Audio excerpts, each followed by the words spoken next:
Odima Norin nka ọkabụkwa ihe mmemme Good Morning Anambra ihe oge ya lụrụ mgbe anyị na gị ga-eji wee tụpụta ọkpụrụkpụ okwu anyị na gị ga-eji nọkọ n'ụtụtụ a maka ime na ọ dị mkpa ka ịghọta na anyị chọọ ka isonyela anyị nke ọma ma tonye ụtụ gị maka na ọkọ wee dịla anyị niile mma.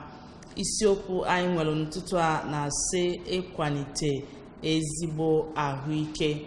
Anyị nwere ndị ọkachamara n'ihe gbasara ahụike na ụtụtụ a ndị anyị na ha ga-anọ wee nebanye anya n'isiokwu a. Onye mbụ bụ Father Peter Chidi Akenyi. Father Peter Chidi Akenyi bụ onye isi oche na ebe a na-akpọ Ahuike Health Agency. Anyị na-anabata gị Father na-asị gị nnọọ.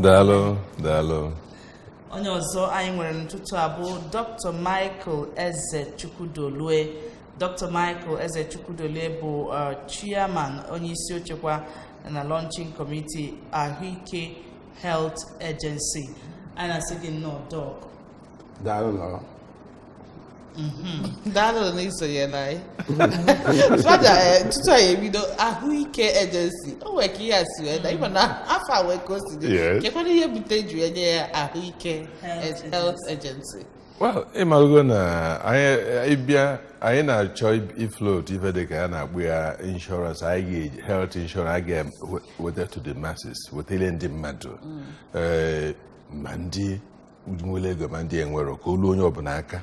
Ife ọ bụ ahụike ka ọ bụ ebe ọ bụ ahụike anyị kpọnye ahụike first wetezie health agency adị mma o sokwa n'ịkwalite asụsụ Igbo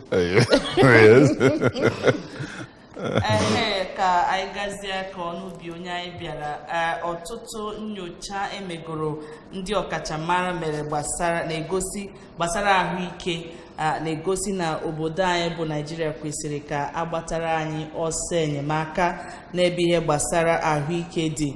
Otu n'ime ihe nyocha bụ na akụkụ ebe si ịmapụta ego a na-amapụta kwa arọ ọbụla nke a na-akpọ bọjetị ego a na-amapụta gbasara ahụike ka a na-akọwa na ọ bụrụ ihe o kwesịrị ka ọ bụrụ na n'akụkụ ndị ọzọ ndị nke anyị nwere enwe n'ihe gbasara ahụike ọtụtụ ma Boko Haram ma ihe ndị ọzọ emebicha n'ụfọdụ ebe a na-afụ maka ahụike n'obodo anyị.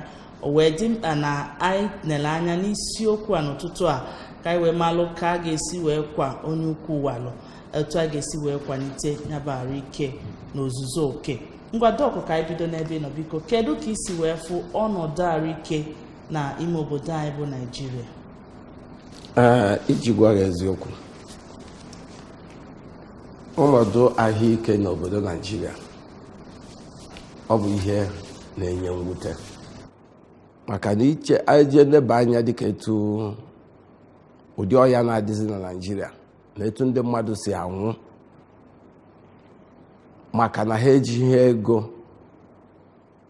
iji wee jee n'ụlọ ọgwụ ebe nwere ike ịgwọ ha ma ọ na fa enweghị ike ịkwụnye ụgwọ ihe a ga-anaghị iji wee gwọfa. Nke bụ na gọọmenti Naịjirịa aghọtabere na ọ bụ part of its social duty ya ihe gọọmenti sọpozuru ime maka ọdịmma maka ahụike ndị ha na-achị tinye ego na ya. Ekwuru na a ga na-ewepụta o nwere onego percentage of the total budget ekwuru a ga na-ewepụta maka budget maka ahụike. Anyị na-anya ifụ na kamgbe eji wee tie iwu aha maọbụ ife dị na constitution onwebeghị federal gọọmenti adị eme ya. Ife ha na-eweta na-adị far below ọ dị eru and ọ ya na-akpata na ụlọọgwụ anyị ije n'ụlọọgwụ asị gị na enweghị ọgwụ dọkịta desi ọgwụ enweghị ọgwụ.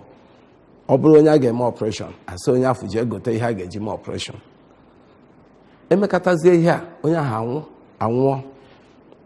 Ọ nnukwute ihe mwute ka ọ bụ maka ọ bụrụ na gọọmenti na-ewepụta amaụntụ afọ World Health stipulate World Health stipulate a ga na-etinye na ihe gbasara health ọ dịkwana nka ga-enwe improvement in healthcare delivery.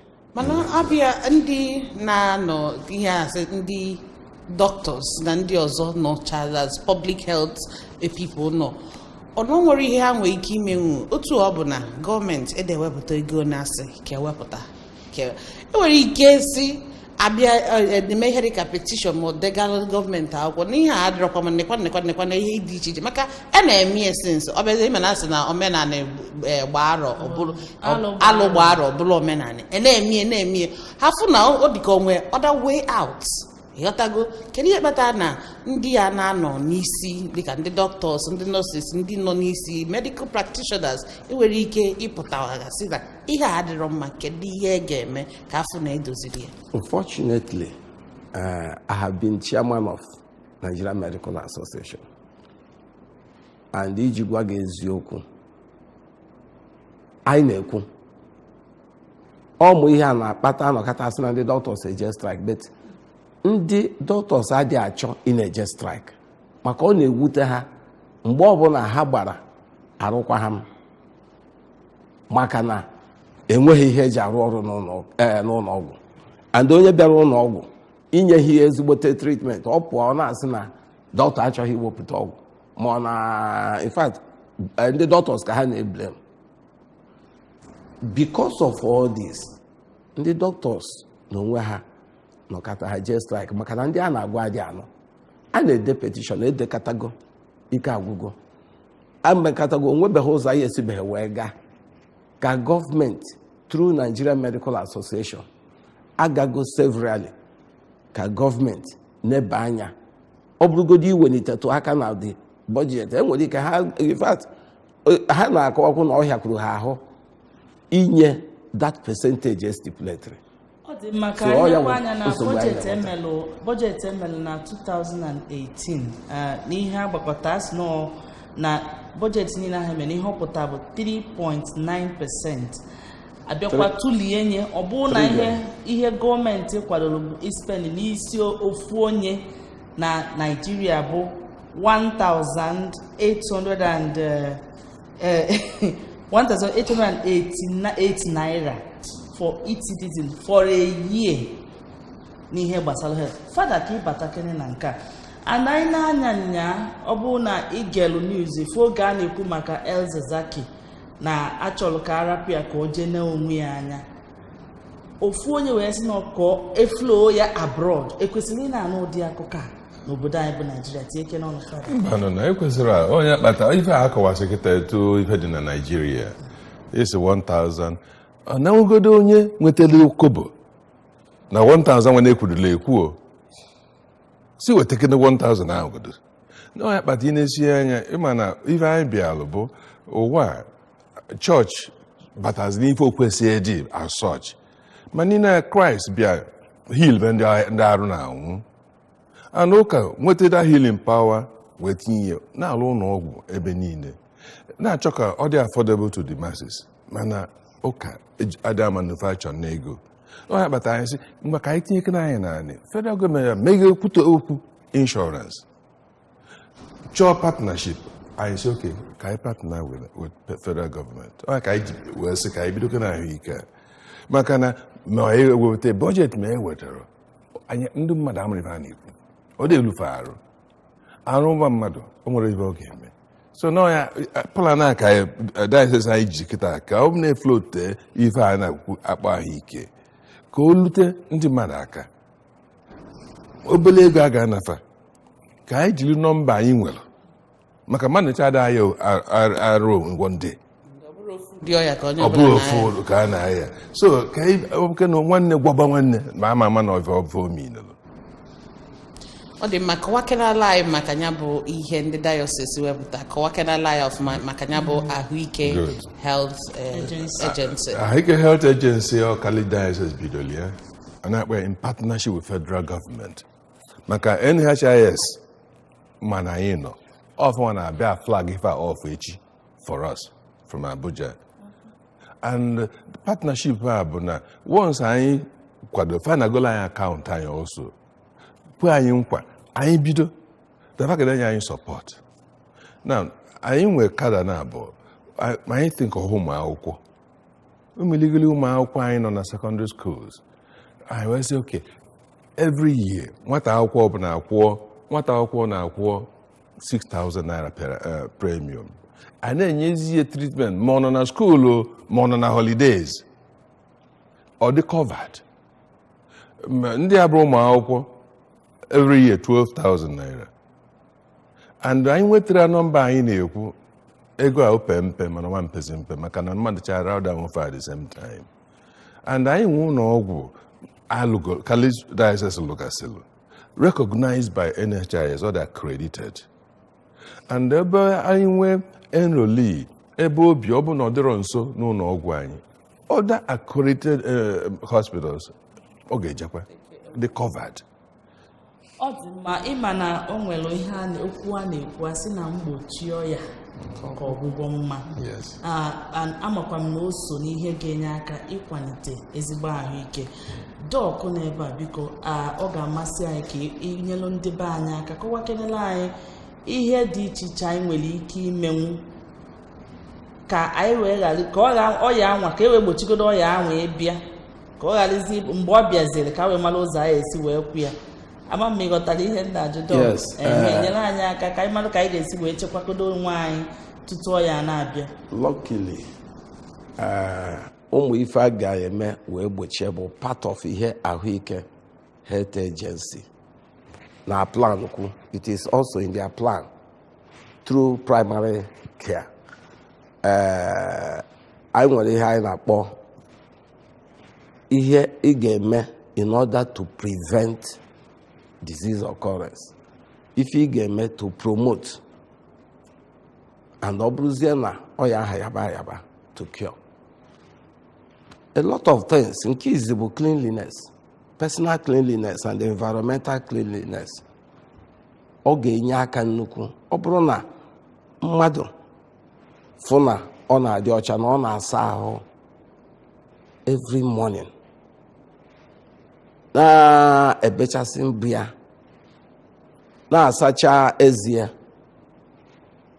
na-eme avoid iri ihe anyhow, like ịpụta n'ụzọ igoro ihe esiri esi irie. Onye na-eme avoid some of those things, o nwere ike ịgbanapụ ọya. Ịṅụ mmiri etu ọbụla. Ụfọdụ pure water ifuru anyị na-aṅụ adịkwa ha pure. Anyị na-akpọ ya pure water.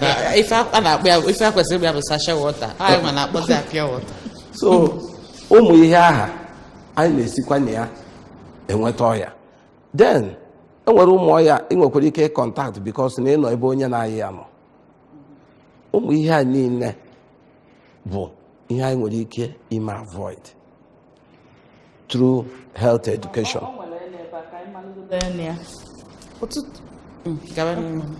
Ụmụ ihe a niile bụ ihe anyị nwere ike ime avoid through health education, which Ahuike Health Agency plan kwa na fa ga-eje to schools, secondary schools, primary schools, dakwo to parishes wee kụziere ndị mmadụ ụmụ ife ha ga na-eme to avoid sickness. We have machinery already set a ga-eji wee make sure na ihe niile na-emezuru ya. Then o nwere ike ọ bụ na mmadụ ịbịa into contact with onye bụ ọya, ịma na ọya na-efe efe, ị ka nwere ike ịgbachibido ya by ịga na primary health agency, health care provider immediately. Ị gara eche until ọ bụ na o nwere ihe dị ka jam ibutere ahụ onye ahụ. Ị gaghị echegido until ọ multiply gido ọmụba cause zero onye ahụ ya. Ị ka nwere ike igbochi ya ije n'ụlọ ọgwụ n'oge. Ọ dị mma dọk, anyị ga-agbatu dị m ebe a ka anyị jee na studio anyị weta kene ka ndị mmadụ si wee fụ isiokwu a anyị na-enebanye anya. Biko apụkwana, anyị na-alọghachi. Na-eri ezigbo nri, anyị na-akpọ ya good diet. Na-eri ezigbo nri, then dịkwa sure na ebe anyị bi na-adị ọcha. I need the fruits. Ụmụ ihe dị ka ụmụ pọpọ, govasa ụmụ lokal ihe ndị be anyị na-enweta ma soa chop all those things anyị kwesịrị ị na-eri o nwekwara nke ọ na-alụ n'arụ mmadụ na-aṅụkwa mmiri. Ọ na-aka mma ịga regular BP checkups for aged patients from 30 and above. Then mgbe ọbụla ị nwekwara na signs or symptom of any ailment, say malaria, you don't assume no malaria. Go meet your medical practitioner, a medical doctor, or go to a pharmacy and report to a pharmacist. You will be properly taken care of. Health is wealth. Ndị mmegolo oke nke izu kwesịrị na-enene their BP 1 na-enenekwa their sugar level. Ahụike dị mkpa na ndụ mmadụ maka onye ahụ siri ike na-achụ ego. Nke mbụ bụ idebe gburugburu ebe onye furu onwe ya ọcha, na-echehọ gọọmenti ma onye ọbụla ịbịa nyere ya aka karịa idobe gburugburu ya ọcha. Ọ ga-na-eme nke a ga-enwe ezigbo nkwalite ahụike. Anyị ebigodi nene ka ndị ezinụlọ anyị dị ụmụazị anyị a na-awụkwafe arụ ha na-atakwa atụ ya mgbalị ma efefe ya dịkwa ọcha. Abịakwa na-abịa na steeti anyị nọ n'ime anyị kpocha dozbinu anyị etinye n'ime ebe gọọmenti butere anyị ya na-etinye dozbin. Cleanness is very good. Ka a ga-esi kwalite ezigbo ahụike n'obodo a bụ mmadụ kwesịrị ọ na-alụ ọrụ ọmalụ o kere arụ ya ga-enye nwunye ọ lụọ and mgbe ọbụla mmadụ nọ wee maa na arụ ya nwere ka arụ ya si eme ya ọ bụrụ ijegolo ọgwụ n'aka ya mana onye aje ụlọ ọgwụ ọmalụ dọkịta nene arụike bụ edu nnukwute mkpa na ndụ mmadụ maka ndị oyibo si na arụike bụ akụnụba. Dị mma ọka bụkwa ihe mmemme Good Morning Anambra. Anyị ejego wee fụ ka ndị mmadụ si wee ghọta ihe a na-ekwu gbasara ahụike. Dọk ị na-anya efu na ndị be anyị ma ihe a na-ekwu mana ofu ihe bụ ịmụ ya ma ihe ọzọ bụ ime ya eme mana ebe nchọ ka itinyeke n'ọnụ bụ ebe a onye a kwuru sị gị asịna na ihe nwa na-eme gị ka ijegodu je cheki ka ị wee malụ nke na-eme gị mana o nwere ike isiwa nara mmadụ kịta ọsị na malaria na-eme o jegolo ọgwụ malaria nwụọ. Achọrọ m ka itinye ọnụ na nke a dọkịta. Eziokwu ihe ahụ o kwuru bụ eziokwu ka ọ bụ maka all part of the problems anyị na-enwe n'ụlọ ọgwụ. Many people amarọ na most of the chronic sicknesses a na-aya adịghị abịa ozugbo nje. Ọ ya na-akpata na some of them ihe anyị na-akpọ ha bụ silent killers. Something like high blood pressure. Onye nwere ya dị ama na ya nwere ya unless ma o jere ụlọ ọgwụ. Enwere ike ọ bụrụ ife ọzọ bujere ụlọ ọgwụ. Enwere ike ọ bụrụ ahụ ya ọzọ. Nwere ike ọ bụrụ na o fili na ya na-enwe isi ọwụwa ọsọ ka ya jee ụlọ ọgwụ. O jee ụlọ ọgwụ a na-agwa ya na o nwere high BP. Onye nwere something like diabetes adị amakwu na o nwere ya. Most of these things bụ until ha mebie ihe dị n'ime ahụ, mebie system dị n'ime ahụ. Ya bụ na onye bezie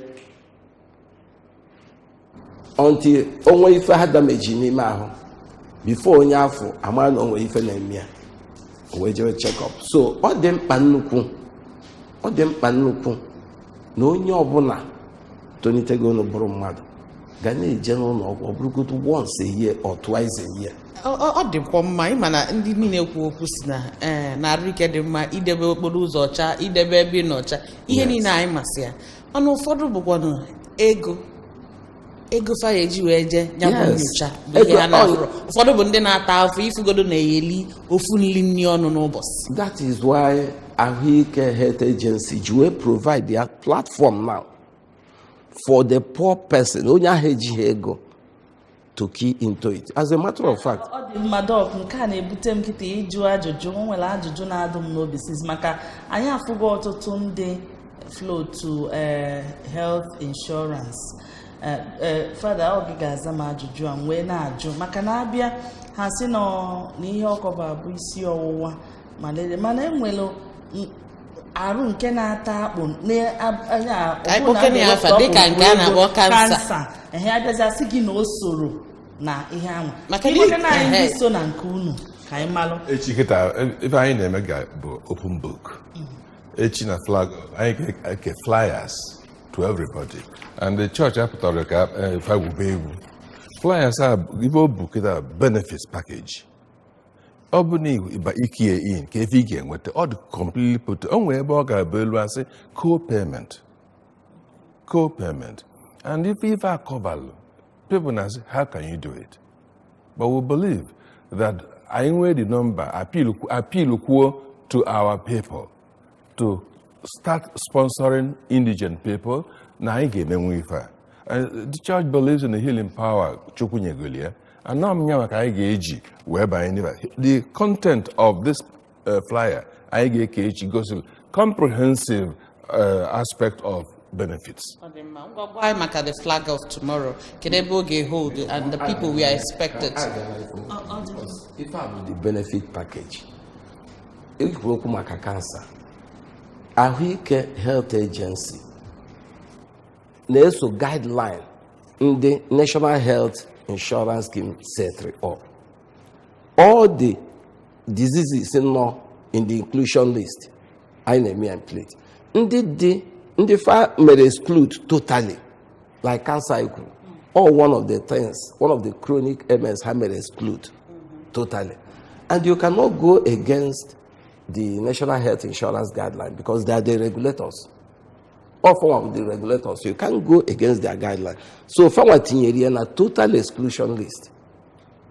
And that is why maybe the health management organizations na-asị na-ewepịa because osoro na ihe ha tinye. Biko oge adrozi ngo fada ka anyị chịkọtazila anyị n'ịgwazi anyị otu a ga-esi mee mmemme ahụ echi ka anyị wee na. Echi na podium Cathedral St. Patrick's 10 o'clock kpam ekpele anyị bido. Bishop anyị bịa na float ife anyị ka diocese na alụ ọlụ a ọ ga-abịa. Onye abụrụ Catholic ọ ga-abịakwa. Anyị enwero discrimination. Insurance bụ ka ewetala onye ọbụla arụ ike. O nwere onye ọbụla a na-eme exclude. Ọ dị mma biko na iwe were unu na oge abụrụzi nwanne anyị na ọnọdụ anyị n'ụtụtụ a na isiokwu ịkwalite ezigbo ahụike. Anyị na-ekene Dr. Michael Eze Chukwudolue. Anyị na-ekene gị rinne maka ịbịa ka ịkọwala anyị gbasara ahụike n'ụtụtụ. Anyị na-ekenekwa gị Father Peter Chode Akenyi, daalụ maka ịbịa sonyela anyị. Thank you, daalụ. Tutu rue mgbe anyị ga-alọghachi ọzọ iwetalụ gị akụkọ ụwa n'elekere nchịkọta akụkọ n'elekere mana tutu anyị eweta anyị ka nwere ọkpụrụkpụ okwu ọzọ anyị nọ n'onwe anyị ga-akpa apụkwana na anyị na-echi ya taa.